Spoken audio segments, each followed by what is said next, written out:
ಬಳಪ ಹಿಡಿದ ಭಗವಂತ ಇರುತ್ತಾನೆ ನಮ ಸುತ್ತ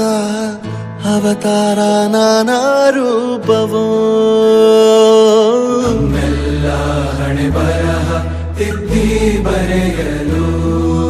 ಕತ್ತಲೆಯಿಂದ ಬಂತ ನಮ್ಮ ಕೈಯ ಹಿಡಿಯುತ್ತ ಕರೆದೊಯ್ದ ಬೆಳಕು ತೋರಲು ಭಯವಾಗಿ ಗದರೋದು ನಮ್ಮ ಬೆಳೆಸಲು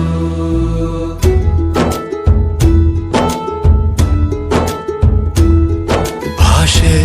ಅಮೃತ ಕುಡಿಸೋ ತಾಯಾಗಿ ಭಾಷೆ ಅಮೃತ ಕುಡಿಸೋ ತಾಯಾಗಿ ಭವಿಷ್ಯ ಬರೆವಂತ ತಂದೇನೋ ಆಗಿ